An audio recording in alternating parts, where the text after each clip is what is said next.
In today's video, I'm going to teach you how to use VLOOKUP in Microsoft Excel.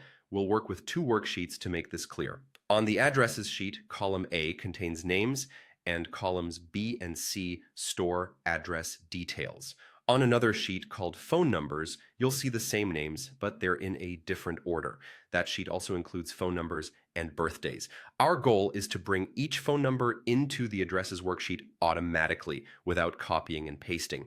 To do that, we'll use the VLOOKUP function. If you're planning to bring in birthdays as well, XLOOKUP is a great option. It's available in Microsoft 365 and can return multiple columns at once, which makes combining data even easier. For now, we'll focus on VLOOKUP to grab the phone numbers. On the addresses worksheet, click the first cell under the phone numbers column, type an equal sign, then VLOOKUP and an opening parenthesis. The first part of the formula is the lookup value.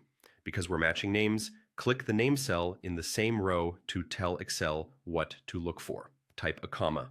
Next comes the table where Excel should search. Switch to the phone numbers worksheet and highlight cells A2 through B11.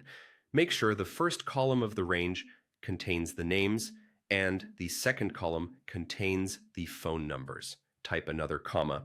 Now enter 2. That tells Excel you want the result from the second column of the selected range. Type one more comma. For the final argument, type false to require an exact match. This prevents Excel from returning a near match and ensures it only pulls the phone number for the exact name you chose. Press Enter to complete the formula. If you forgot a closing parenthesis, Excel will add it for you. As you can see, the phone numbers are automatically filled into the addresses worksheet.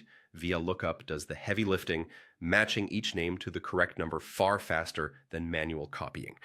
A couple of quick tips to keep your lookups reliable.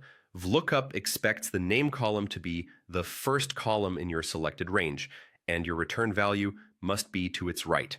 If your list may grow, converting the source range on the phone numbers sheet to an Excel table will help your formulas adapt as new rows are added. And if you need to bring back multiple fields, XLOOKUP can simplify that process for Microsoft 365 users.